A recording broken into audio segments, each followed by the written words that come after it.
नमस्कार दोस्तों, मैं अंकुर तिवारी। आज हम लोग इस क्रॉनिकल मैगजीन की सीरीज में पढ़ेंगे रिपोर्ट और सूचकांक। रिपोर्ट और सूचकांक में आज हमारी पहली न्यूज है कि भारत रोजगार रिपोर्ट 2024 मानव विकास संस्थान और अंतर्राष्ट्रीय श्रम संगठन द्वारा 26 मार्च को जारी भारत रोजगार रिपोर्ट 2024 के अनुसार भारत काम तलाश में लगे हुए कुल बेरोजगारों की परसेंटेज क्या है, 83% युवा हैं। सीधा सा कहना है कि जो ये रिपोर्ट आई है भारत रोजगार रिपोर्ट 2024, इसके अनुसार भारत में काम की तलाश में लगे कुल बेरोजगारों की संख्या 83% है। रिपोर्ट के अनुसार 2000 से 2019 के दौरान दीर्घकालीन गिरावट के बाद हाल के वर्षों में भारत में समग्र श्रम बल भागीदारी, कार्यबल भागीदारी और रोजगार दरों में सुधार हुआ है। रिपोर्ट में कहा गया है कि भारत युवाओं का रोजगार, यूथ एम्प्लॉयमेंट, वयस्कों का रोजगार की तुलना में काफ़ी हद तक खराब गुणवत्ता वाला है। जो वयस्कों का रोजगार है उसके परिप्रेक्ष्य में देखा जाए तो जो युवाओं का रोजगार है वो खराब है, ऐसा इस रिपोर्ट में कहा गया है। तो रोजगार क्षेत्र में सुधार के लिए रिपोर्ट ने कुछ प्रमुख सुझाव बताए हैं, आइए देखते हैं। पहला है कि रोजगार सृजन को बढ़ावा दीजिए। दूसरा है रोजगार की गुणवत्ता में सुधार कीजिए। तीसरा है श्रम बाजार की असमानताओं को संबोधित कीजिए। कौशल और सक्रिय श्रम बाजार नीतियों को मजबूत करना। श्रम बाजार पैटर्न और युवा रोजगार पर ज्ञान की कमी को पाटना। ऐसे 5 सुझाव इस संस्था ने बताए हैं बेरोजगारी को कम करने के लिए। अगली इंडेक्स है विश्व प्रसन्नता सूचकांक। विश्व प्रसिद्ध सूचकांक है, जब भी आता है हर एग्जामों में पूछा जाता है। आइए हम लोग देखते हैं इसमें क्या स्पेशल है। विश्व प्रसन्नता दिवस के अवसर पर 20 मार्च, विश्व प्रसन्नता दिवस कब मनाया जाता है? 20 मार्च को यूनाइटेड नेशन ने विश्व प्रसन्नता सूचकांक जारी किया। इस रिपोर्ट के अनुसार 143 देशों की सूची में भारत का स्थान 126वां है। ऐसे याद रखिएगा, भारत का स्थान 126वां है। रिपोर्ट के अनुसार भारत में युवा सबसे अधिक खुश हैं, जबकि निम्न मध्यम वर्गीय लोग सबसे कम खुश हैं। ऐसा मैं नहीं कह रहा हूँ, ऐसी रिपोर्ट कह रही है। युवा सबसे अधिक खुश हैं और जो निम्न मध्यम वर्गीय लोग हैं वो सबसे कम खुश हैं। इन 143 देशों की खुशहाली मापने के लिए 6 मानकों पर प्रश्न तैयार किए गए थे। इनमें संबंधित देश की प्रति व्यक्ति जीडीपी, सामाजिक सहयोग, उदारता, भ्रष्टाचार, सामाजिक स्वतंत्रता, स्वस्थ जीवन, इतने चीज़ें इनमें शामिल हैं। 6 मानक इसमें शामिल हैं। आगे हम लोग देखते हैं कि विश्व प्रसन्नता रिपोर्ट 2024 में शीर्ष पर कौन था? फिनलैंड रहते हुए विश्व का सबसे खुशहाल देश बनकर उभरा है। फिनलैंड इस सूची में लगातार 7वें वर्ष शीर्ष स्थान पर है।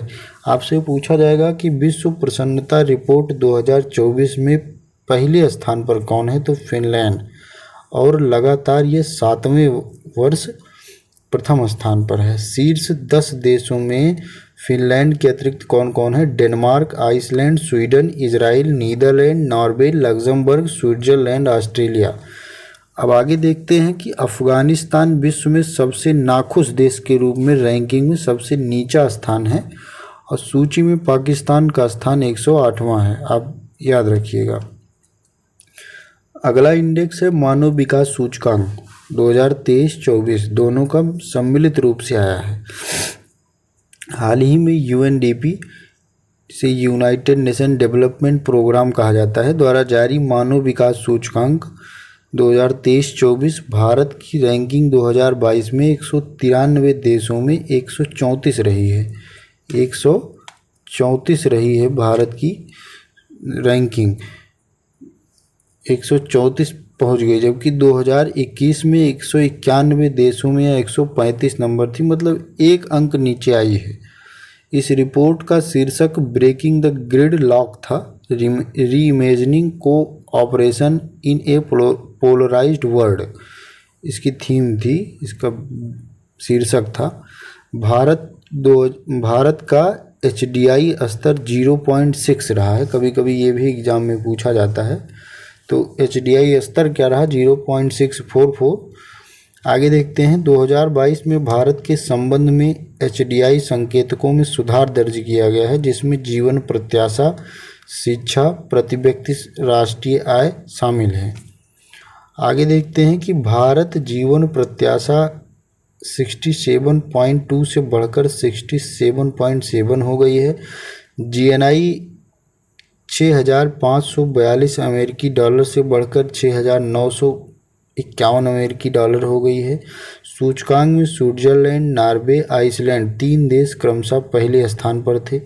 नेपाल और भूटान क्रमशः 146वें और 125वें स्थान पर थे, जो उन्हें भारत के साथ मध्यम मानव विकास की श्रेणी में रखा गया है। ध्यान रखिएगा, ये श्रेणी भी पूछा जाता है, पूछ लेगा कि भारत को किस श्रेणी में रखा गया है, तो मध्यम मानव विकास श्रेणी में रखा गया है।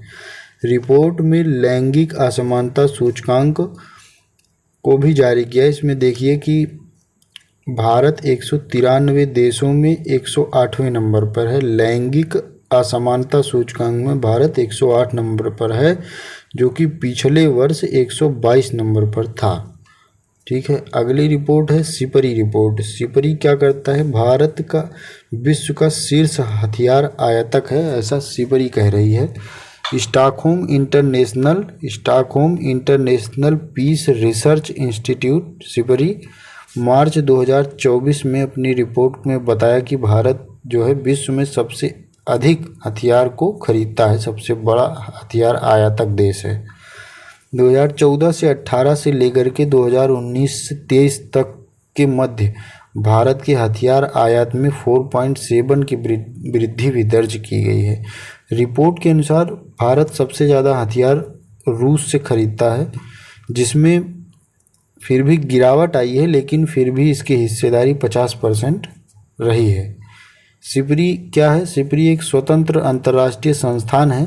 इसका मुख्यालय स्वीडन में है। स्वीडन की राजधानी स्टॉकहोम में है और इसकी स्थापना 1966 में हुई थी। यह युद्ध हथियार नियंत्रण निरस्त्रीकरण के क्षेत्र में शोध करता रहता है। अगली न्यूज है भारत में तेंदुओं की स्थिति पर रिपोर्ट। तो पर्यावरण मंत्री भूपेंद्र यादव ने भारत में तेंदुओं की स्थिति पर एक रिपोर्ट जारी की, जिन्होंने उन्होंने बताया कि 2022 में तेंदुओं की कुल संख्या बढ़ करके कितनी हो गई है? 13,874, जो कि 2018 में 12,852 थी। अगली रिपोर्ट है कि अंतर्राष्ट्रीय बौद्धिक संपदा सूचकांक 2024 यूएस चैम्बर्स ऑफ कॉमर्स के द्वारा ये जारी हुई है। अंतर्राष्ट्रीय बौद्धिक संपदा सूचकांक 12वां संस्करण है इसका। सूचकांक में भारत 38.64% के साथ 42वें स्थान पर है। संयुक्त राज्य अमेरिका इस सूची में शीर्ष पर है, जिसे यूएसए कह सकते हैं, और उसके बाद यूनाइटेड किंगडम और फ्रांस का स्थान आता है। सूचकांक विश्व की शीर्ष 55 अर्थव्यवस्थाओं के आईपी ढांचे का मूल्यांकन करता है, जिसमें बताया गया है कि 20 अर्थव्यवस्थाओं में सुधार हुआ है, 27 अर्थव्यवस्थाओं में कोई बदलाव नहीं हुआ है, जबकि कमज़ोर आईपी परिवर्तन के कारण इक्वेडोर सहित 8 अर्थव्यवस्थाओं की रैंकिंग में गिरावट आई है। आईपी अधिकार में शीर्ष 5 देश कौन कौन से हैं, ये देखते हैं। नंबर 1 पर तो मैंने बताया यूएसए है, फिर यूके है, फ्रांस है, जर्मनी है, स्वीडन है। अगली रिपोर्ट है विश्व वायु गुणवत्ता रिपोर्ट। ये भारत की दृष्टि से बहुत इम्पॉर्टेंट है, क्योंकि इसमें भारत का एक इतिहास क्या गौरवशाली इतिहास है। आइए देखते हैं। स्विस संगठन IQ एयर द्वारा हाल ही में विश्व वायु गुणवत्ता रिपोर्ट 2023 जारी की गई है। इस मामले में भारत 134 देशों में तीसरे सबसे खराब स्थान पर रहा है। ये है भारत का इतिहास। भारत में औसत वार्षिक PM 2.5 सांद्रता 54.4 माइक्रोग्राम प्रति घन मीटर है। लगातार चौथे वर्ष दिल्ली, ये देखिए, लगातार चौथे वर्ष दिल्ली विश्व की सबसे प्रदूषित राजधानी के रूप में दर्ज की गई है। तो इतिहास ही हुआ, प्रदूषित शहरी क्षेत्र बनकर उभरा है। अब बिहार का बेगूसराय विश्व का सबसे पार्टिकुलेट मैटर वायु में मौजूद ठोस कणों एवं, ये थोड़ा गलत टाइप हो गया है, इसमें ऐसा होना चाहिए बिहार का बेगूसराय विश्व का सबसे प्रदूषित शहरी क्षेत्र बनकर के उभरा है। ये आप ध्यान दीजिएगा। इसके बाद इस रिपोर्ट में जो है जो भी था, अगर क्लास आपको अच्छी लगी हो दोस्तों तो लाइक करिएगा, अगर आपके काम की रही हो तो लाइक कर दीजिएगा, कमेंट कर दीजिएगा, शेयर कर दीजिएगा, और आप अगर हमारे चैनल पर नए हैं तो चैनल को सब्सक्राइब कर दीजिएगा। डेली इसी तरह की आपको वीडियो मिलती रहेगी। वीडियो पूरा देखने के लिए बहुत बहुत धन्यवाद। जय हिंद, जय भारत।